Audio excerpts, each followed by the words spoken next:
ഈ ഫാദർ പറഞ്ഞിട്ടുള്ളത് 100% ശരിയായിട്ടുള്ള ഒരു കാര്യമാണ്. ഹിറ്റ്ലർ എന്താണോ ചെയ്തിട്ടുള്ളത് അതേ കാര്യമാണ് ഇപ്പോൾ ഇന്ത്യയിൽ സംഭവിച്ചുകൊണ്ടിരിക്കുന്നത്.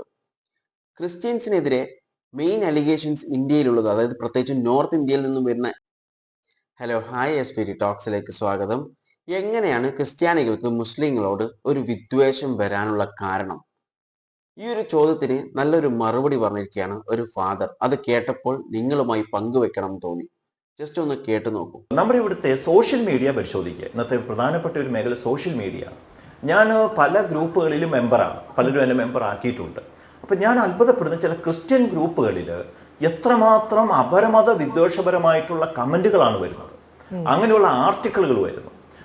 അതിനെ ഒരുപാട് പേര് ഷെയർ ചെയ്യുന്നു. അപ്പം ക്രിസ്ത്യൻ ഗ്രൂപ്പിൻ്റെ ഇടയിൽ ഇങ്ങനെയുള്ള മുസ്ലിം വിദ്വേഷം വളർത്തുന്ന ചില സംഘടനകളും ഉണ്ട്. മുസ്ലിം വിദ്വേഷം അജണ്ടയാക്കിയിട്ടുള്ള ഒരു പ്രസ്ഥാനം, കാസ പോലെയുള്ള പ്രസ്ഥാനം ഇവിടെ കേരളത്തിൽ പ്രവർത്തിക്കുന്നു. അവരെ പറ്റിയാണ് ചോദിക്കണമെന്നും കൂടി ഉണ്ടായിരുന്നത്. ഇപ്പൊ നമ്മൾ ക്രിസ്ത്യൻ കമ്മ്യൂണിറ്റീനെ നമ്മൾ പറയുന്ന സമയത്ത് കേരളത്തിലെ ക്രിസ്ത്യൻ കമ്മ്യൂണിറ്റീനെ നമ്മൾ എപ്പോഴും അസോസിയേറ്റ് ചെയ്തുകൊണ്ടിരുന്നത് കുറച്ചുകൂടെ എന്താ പറയുക, സ്കൂളുകൾ അല്ലെങ്കിൽ സേവന രംഗം, ആശുപത്രികൾ അല്ലെങ്കിൽ ആതുരാലയങ്ങൾ, അങ്ങനെ ഒരു സ്പേസ് ഉണ്ടായിരുന്ന എല്ലാ സമയത്തും സമാധാനത്തിൻ്റെ ഒരു പാത തിരഞ്ഞെടുത്തിരുന്ന, അത് ഔദ്യോഗികമായിട്ടുള്ളവരാണെങ്കിലും അച്ഛന്മാരാണെങ്കിലും സമൂഹം മൊത്തത്തിലാണെങ്കിലും സൊസൈറ്റിയിൽ ഇടപെടുന്ന സമയത്ത് കുറച്ചും കൂടി ഒരു സേവനപരമായിട്ട് ഇടപെടുക, കുറച്ച് എവിടെയോ നമുക്ക് അങ്ങനെ ഒരു പ്രതിച്ഛായ ആയിരുന്നു ഇത്രയും വർഷങ്ങളായിട്ടുണ്ടായിരുന്നത്. പക്ഷെ അത്തരം സ്പേസസിൽ നിന്ന് എങ്ങനെയാണ് കാസ പോലെ ഇത്രയും തീവ്ര സ്വഭാവമുള്ള വിദ്വേഷപരമായിട്ട്, ഇപ്പോൾ ഈ സോഷ്യൽ മീഡിയയിൽ മാത്രമല്ല മറ്റു പല സ്ഥലങ്ങളിലും റിയൽ വേൾഡിലേക്കും എന്നൊക്കെ പറയുന്ന പോലെ അവരുടെ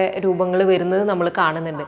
എങ്ങനെയാണ് അത് വന്നതും കൂടി അറിയാൻ ആഗ്രഹമുണ്ട്. ഈ കാസ പോലെയുള്ളതിൻ്റെ എൻട്രി നമ്മളെ അത്ഭുതപ്പെടുത്തുന്നതാണ്. അപ്പൊ തൊട്ടു മുമ്പ് പറഞ്ഞത് എന്തായിരുന്നു ഒരു ക്രിസ്ത്യൻസിനെ പറ്റിയുള്ള ഇവിടുത്തെ ജനങ്ങളുടെ ഒരു കാഴ്ചപ്പാട്. അന്ന പറഞ്ഞതുപോലെ അതൊരു യഥാർത്ഥ കാഴ്ചപ്പാടായിരുന്നു. ഈ കാഴ്ചപ്പാട് എവിടെ നിന്ന് വരുന്നതാണ്? ഈ കാഴ്ചപ്പാട് ക്രിസ്ത്യാനികളുടെ ഗുരുവും കർത്താവുമായിട്ടുള്ള യേശുവിൽ നിന്ന് വരുന്നതാണ്. ഇന്നത്തെ ദിവസത്തിന്റെ പ്രത്യേകതയാണ് പെസഹ വ്യാഴം. യേശു ശിഷ്യന്മാരുടെ കാലുകളാണ് കഴുകിയത്. യേശു അന്നത്തെ അധികാരികളുടെ കാലുകളല്ല കഴുകിയത്. യേശുവിന് അറിയായിരുന്നു തന്നെ കുരിശിൽ തറയ്ക്കുന്നവർ. കാരണം യേശു പറഞ്ഞ കാര്യങ്ങളൊക്കെ അവിടുത്തെ സാധാരണക്കാരുടെ, പാവപ്പെട്ടവരുടെ കാര്യങ്ങളായിരുന്നു. എന്നിട്ടും യേശു പോയി ആരുടെ കാല് കഴുകിയില്ല? അവിടുത്തെ ഭരണവർഗത്തിന്റെ കാലല്ല കഴുകിയത്, തൻ്റെ പ്രിയപ്പെട്ട അല്ലെങ്കിൽ സാധാരണക്കാരായ ശിഷ്യന്മാരുടെ കാലാണ് കഴുകിയത്. അപ്പം ഈ യേശു അന്ന് പറയുന്ന കൽപ്പന എന്താണ്? ഒരു കൽപ്പനയെ തന്നിട്ടുള്ളൂ, നിങ്ങൾ പരസ്പരം സ്നേഹിക്കണം എന്ന് പറഞ്ഞാൽ ക്രിസ്ത്യാനിയെ സ്നേഹിക്കണമെന്നല്ല, നിങ്ങൾ മറ്റുള്ള എല്ലാവരെയും സ്നേഹിക്കണം. യോഹന്നാന്റെ ലേഖനത്തിൽ വെറുക്കുന്നവൻ കൊലപാതകയാണ് എന്നൊരു വചനമുണ്ട്. വെറുക്കുന്നവൻ കൊലപാതകയാണ്. വെറുക്കാൻ പ്രേരിപ്പിക്കുന്നവൻ എന്താണ്? കൊലപാതകം ചെയ്യാൻ പ്രേരിപ്പിക്കുന്നവനാണ്. അപ്പം നമ്മുടെ ഇവിടുത്തെ പ്രസംഗങ്ങളിൽ വൈദികരുടെ ആരുടെയും പ്രസംഗങ്ങളിൽ വെറുപ്പുണ്ടായിരുന്നില്ല. നമ്മൾ സ്നേഹമാണ് പ്രസംഗിച്ചത്. ഇവിടുത്തെ ആശുപത്രികൾ, ഇവിടുത്തെ സ്കൂളുകൾ, കോളേജുകൾ, ഇവിടെ കത്തോലിക്ക സഭ ചെയ്തിട്ടുള്ള അല്ലെങ്കിൽ ഇവിടുത്തെ ക്രൈസ്തവ സമൂഹം ചെയ്തിട്ടുള്ള നന്മകൾ ആർക്കും വിസ്മരിക്കാൻ പറ്റില്ല. നമ്മൾ വെറുതെ ഇതെല്ലാം കൊടുത്തു എന്ന് മാത്രമല്ല, കത്തോലിക്ക സഭ അല്ലെ ക്രൈസ്തവ സമൂഹം ഈ എഡ്യൂക്കേഷൻ കൊടുത്തു എന്ന് മാത്രമല്ല, ഒരു സംസ്കാരം കൂടിയാണ് രൂപപ്പെടുത്തിയത്, സ്നേഹത്തിന്റെ സംസ്കാരം. അതുകൊണ്ട് ഒരിടത്ത് പോലും ഞാൻ പറയുന്നത്, ഒരു പൊതു സമൂഹത്തിന്റെ പ്രശ്നം വന്നാൽ പോലും അവിടെ ഒരു വൈദികൻ, ഒരു ബിഷപ്പ് ഇടപെട്ടാൽ അവർക്കറിയാമായിരുന്നു അവരൊരു സമാധാനത്തിന്റെ പാതയിലെ അവിടെ ഒരു തീരുമാനം ഉണ്ടാക്കുകയുള്ളൂ. അതുകൊണ്ട് പണ്ടൊക്കെ പല സ്ഥലത്തും അവിടുത്തെ നാട്ടിലെ അച്ഛന്മാർ അവിടുത്തെ പ്രശ്നങ്ങൾ പരിഹരിക്കുന്നവരായിട്ട് വന്നിരുന്നു. എന്നാൽ ഇന്ന് അങ്ങനെയാണോ സ്ഥിതി?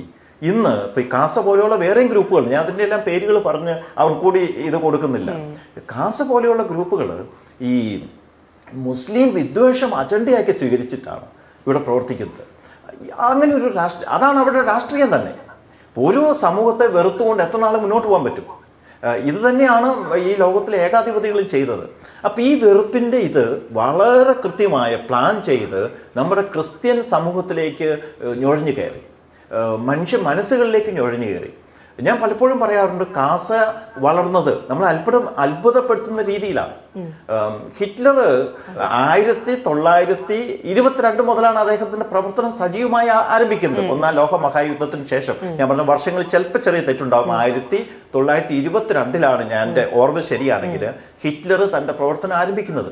പക്ഷെ 10 വർഷം കൊണ്ട് ജർമ്മനിയിലെ ഏറ്റവും വലിയ രാഷ്ട്രീയ പ്രസ്ഥാനമായിട്ട് ഇലക്ഷനിലൂടെയാണ് അധികാരത്തിൽ വരുന്നത്, ഹിറ്റ്ലർ അധികാരത്തിൽ വരുന്നത്.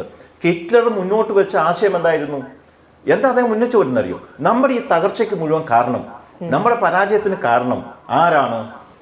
യഹൂദന്മാരാണ്, സ്ലാവ് വംശജരാണ്, അല്ലെങ്കിൽ കമ്മ്യൂണിസ്റ്റുകാരാണ്. ഈ 3 പേരെ ചൂണ്ടിക്കാണിച്ചിട്ടാണ് അദ്ദേഹം പറഞ്ഞത്, നിങ്ങൾക്കിന്ന് ദാരിദ്ര്യമുണ്ടോ? ആരാ പ്രശ്നക്കാര്? യഹൂദര്. നമ്മുടെ രാജ്യം പരാജയപ്പെട്ടോ? ആരാ കാരണം? യഹൂദര് നമ്മളെ ചതിച്ചതുകൊണ്ട്. അതുകൊണ്ട് ഈ യഹൂദ വിദ്വേഷം അങ്ങോട്ട് കൊടുത്ത് അദ്ദേഹം ആ രാജ്യത്തിന്റെ ഹീറോ ആയിട്ട് മാറി. അപ്പൊ അതുകൊണ്ട് ഇന്ന് ഏത് ഒരാൾക്കും രാഷ്ട്രീയമായിട്ട് അധർമ്മത്തിലൂടെ വിജയിക്കണമെങ്കിൽ അവരുടെ മുന്നിലുള്ള ഏറ്റവും എളുപ്പമാർഗം വെറുപ്പ് വിതയ്ക്കുക എന്നുള്ളതാണ്. വെറുപ്പ് വിതയ്ക്കണമെങ്കിൽ ഒരു ശത്രു ഉണ്ടാവണം. ഈ ശത്രുവിനോട് ഒരു ഭയം തോന്നിപ്പിക്കണം. അപ്പൊ ഈ ഭയം തോന്നിപ്പിക്കാൻ വേണ്ടിയുള്ള ഒരുപാട് കാര്യങ്ങൾ പറയാം. അവർ നമ്മുടെ ലാൻഡ് തട്ടിയെടുക്കും. ഹിറ്റ്ലർ പറഞ്ഞതാണ്, അവർ നമ്മുടെ സ്വത്ത് മുഴുവൻ അടിച്ചെടുത്തോണ്ട് പോകും, നാളെ നമ്മൾ ദരിദ്രരായിട്ട് മാറും. ഇങ്ങനെ ചെയ്യാതിരിക്കണമെങ്കിൽ നമ്മൾ എന്ത് ചെയ്യണം? അവരെ ഇല്ലാതാക്കണം. ഈ ഒരു ആശയത്തിന്റെ രീതിയിലൊക്കെയാണ് നമ്മുടെ ഇടയിൽ പ്രവർത്തിക്കുന്ന ചില സംഘടനകളുടെ ആശയങ്ങൾ പോകുന്നത്. പക്ഷെ ഞാൻ വിചാരിച്ചത് ഈ ആശയങ്ങൾ അവിടെ തന്നെ നിൽക്കുന്നതാണ്. പക്ഷെ എൻ്റെ ഒരു കണക്കൂട്ടൽ അനുസരിച്ച്, അതൊന്നും ശാസ്ത്രീയമായ അനലൈസിങ് ഒന്നും നടത്തിയിട്ടില്ല. മിക്കവാറും എല്ലാ വീട്ടിലും ഒരാളെങ്കിലും കാസ പോലെയുള്ള കാര്യങ്ങളെ അനുകൂലിക്കുന്നവരുണ്ട് എന്ന ദുഃഖിപ്പിക്കുന്ന ഒരു കാര്യമുണ്ട്. ഏതാണ്ട് അതിൻ്റെയൊക്കെ ഒരു പശ്ചാത്തലത്തിലാണ് ഈ ബിഷപ്പ് നമ്മുടെ KCBC ഇത്രയും വലിയൊരു ഹിമാലയൻ മണ്ടത്തരം പറ്റിയത് എന്ന് ഞാൻ പറയുകയാണ്. ഞാൻ ക്ഷമിക്കണം ഇത്രയും അങ്ങനെ ഒരു വാക്ക് ഉപയോഗിക്കുന്നതിന്. പക്ഷെ ഇത്രയും വലിയ ഒരു രാഷ്ട്രീയ പിഴവ് പറ്റാനുള്ള കാരണം ഇതുപോലെയുള്ളവർ കൊടുക്കുന്ന അഡ്വൈസ് കൊണ്ടാണ്. ഈ അഡ്വൈസിൽ അവർ മറ്റെല്ലാം മറന്ന് ഇങ്ങനെയുള്ള തീരുമാനങ്ങളിലേക്ക് പോയി. അപ്പം ഇതൊക്കെയാണ് എൻ്റെ കാരണങ്ങൾ. ഈ എന്തൊക്കെയാണോ വെറുപ്പിൻ്റെ കാരണങ്ങൾ, ആ കാരണങ്ങളെ ഇവർ ഇന്ധനമാക്കി. അതുകൊണ്ടാണ് ഈ പ്രസ്ഥാനങ്ങൾ. ഈ അച്ഛൻ പറഞ്ഞ കാര്യങ്ങൾ അത് തന്നെയാണ് ഇന്ത്യയിലും നടന്നുകൊണ്ടിരിക്കുന്നത്. പ്രത്യേകിച്ചും ഹിറ്റ്ലർ ചെയ്തു എന്ന് പറയുന്ന കാര്യം, അതായത് വിഷം കയറ്റി കൊടുക്കുന്നു എന്ന് പറയുന്ന ഒരു കാര്യം, അത് തന്നെയാണ് ഇന്ത്യയിൽ നടന്നുകൊണ്ടിരിക്കുന്നത്. ഇന്ത്യയിൽ എന്താണ് നടന്നുകൊണ്ടിരിക്കുന്നത്?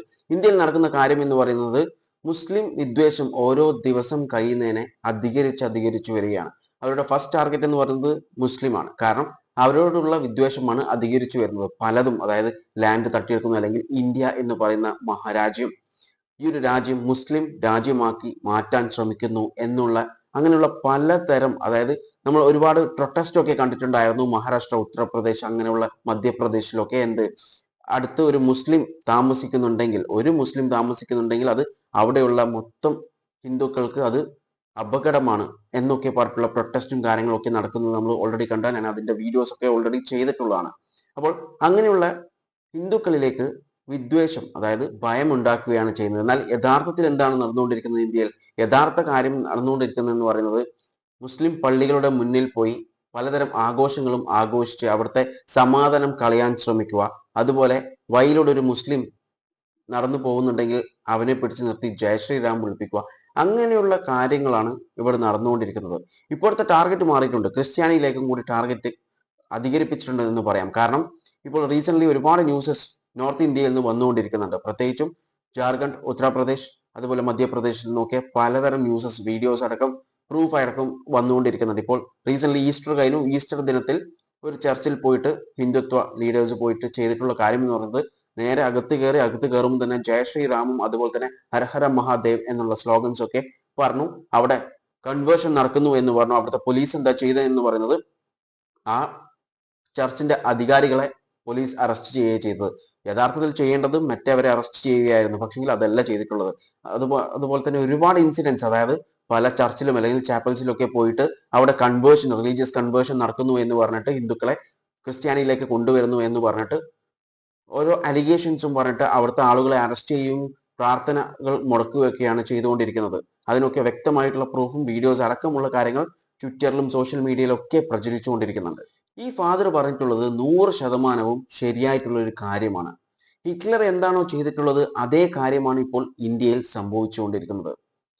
ക്രിസ്ത്യൻസിനെതിരെ മെയിൻ അലിഗേഷൻസ് ഇന്ത്യയിലുള്ളത്, അതായത് പ്രത്യേകിച്ച് നോർത്ത് ഇന്ത്യയിൽ നിന്നും വരുന്ന അലിഗേഷൻ എന്ന് പറയുന്നത് കൺവേർഷൻ ആണ്. അതായത് ഹിന്ദുസിനെ കൺവേർട്ട് ചെയ്ത് ക്രിസ്ത്യാനിറ്റിയിലേക്ക് കൺവേർട്ട് ചെയ്യുന്നു എന്ന് പറഞ്ഞിട്ട്, ഫോഴ്സ്ഫുൾ ആയിട്ട് കൺവേർട്ട് ചെയ്യുന്നു, അല്ലെങ്കിൽ പലതരം ബെനിഫിറ്റ് നൽകും എന്ന് പറഞ്ഞ് അവരെ സ്വാധീനിച്ച് കൺവേർട്ട് ചെയ്യാൻ ശ്രമിക്കുന്നു എന്നുള്ള അലിഗേഷൻസ് ആണ് ക്രിസ്ത്യാനികൾക്ക് എതിരെ ഇപ്പോൾ വന്നിട്ടുള്ളത്, നോർത്ത് ഇന്ത്യയിൽ നിന്നും വന്നിട്ടുള്ളത്.